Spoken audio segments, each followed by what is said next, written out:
Portal Salvador FM recebe hoje o ex-ministro da Casa Civil, Rui Costa, candidato ao Senado.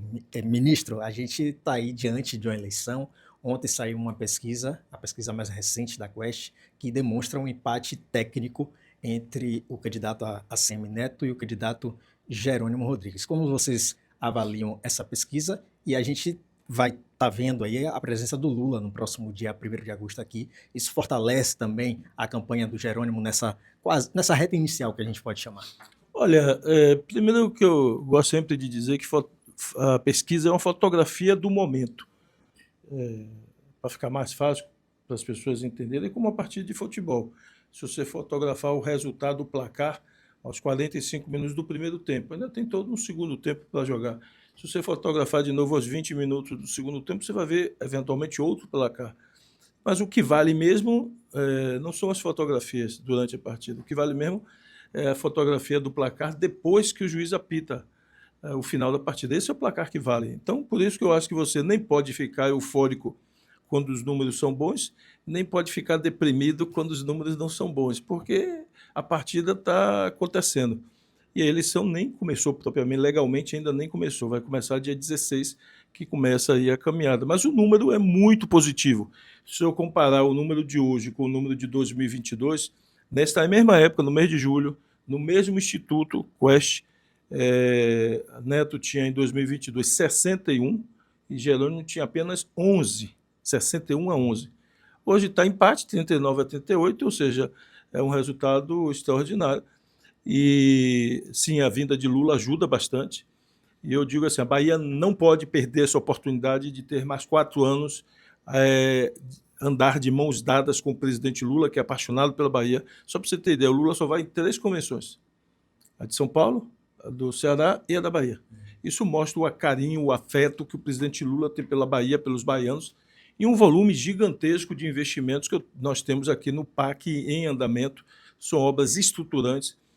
Exemplo aqui da capital, nós temos a extensão do metrô para o Campo Grande, temos 40 quilômetros de VLT, a ponte Salvador-Itaparica, obras de macrodrenagem, obras de encosta, obras de saneamento, obras de educação, com o novo Instituto Federal que está sendo instalado ali em Cajazeiras, enfim, um volume grande espalhado pelo estado da Bahia, e a Bahia haverá de manter essa parceria por mais 4 anos, importante, fundamental para o nosso estado.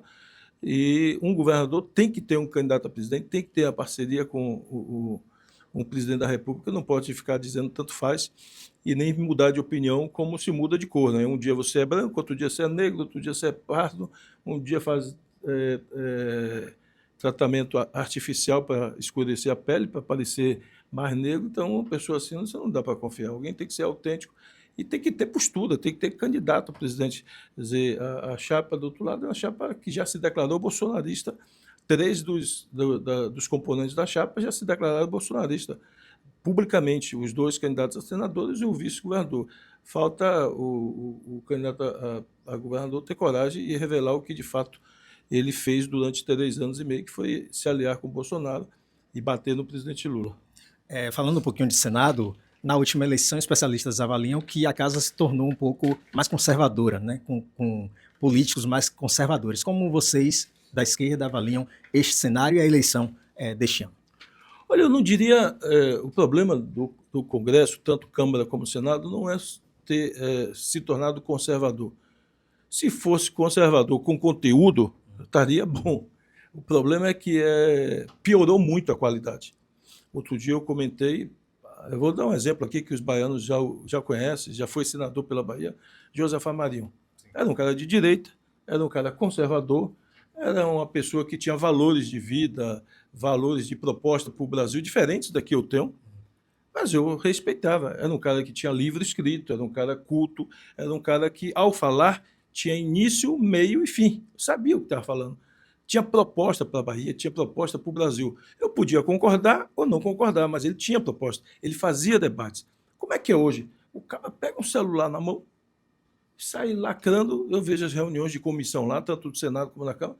A pessoa tem um ministro para debater uma proposta que vai ser votada, o cara entra na sala, pega o celular, lacra uma pergunta e vai embora.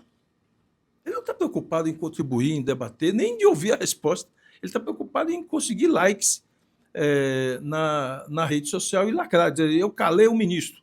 Ou seja, a versão que ele apresenta é eu calei o ministro. Ele nem ficou por ouvir a resposta e divulga para milhares de pessoas que ele calou o ministro. Quer dizer, é isso, ou seja, falta conteúdo, a política perdeu qualidade, as pessoas, infelizmente, um bocado de gente que não faz um ó com um copo na política, nem de proposta para o país, pega um celular e sai lacrando, arrancando placa, invadindo hospital, invadindo escola, criando factoides, só falta botar uma melancia no pescoço para chamar a atenção e com isso se eleger e acha que isso vai mudar o país. Isso não muda a vida de ninguém. Então, por isso que eu acho, independente de eu ser candidato, tá pedindo voto para mim, acho que o eleitor tem que ser crítico e ouvir os candidatos propor alguma coisa. Não basta só ficar esculhambando os outros. Tem que propor. Esse candidato tem preparo, tem conteúdo, sabe o que está falando para ir para debater na Câmara dos Deputados, na Assembleia, do Senado, sim ou não? Senão a gente só vai piorando a política e piorando a vida do Brasil. Para te liberar, ontem a Justiça Baiana decidiu que o deputado estadual Leandro de Jesus está proibido de fazer o que ele chama de fiscalização em obras do governo. Como você avalia essa decisão? Olha, numa democracia, quando alguém comete crime, você não faz justiça com as próprias mãos. Você recorre à justiça para que a justiça faça a correção dos fatos.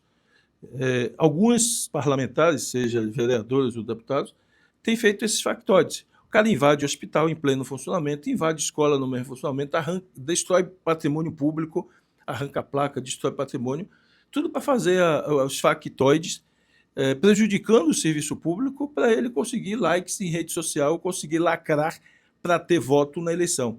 E, obviamente, o Estado, as pessoas democráticas recorrem à justiça para que essas pessoas respondam pelos seus crimes. E ele é um deles que está respondendo pelos crimes que ele tem sucessivamente cometido contra a coisa pública. E uma pessoa, de novo, se enquadra no que eu falei. É preciso que o povo, na minha opinião, independente de quem gosta de propostas do lado da esquerda, do lado do centro, do lado da direita, coloca pessoas que tenham conteúdo, que tenham proposta, para ajudar a melhorar o país, ajudar a melhorar nosso Estado, não baixaria gente que só faz distribuir fake news, agressão, violência e fazer factoides para tentar conseguir likes e votos. Para mais informações, acesse nosso portal, portalsalvadorfm.com.br.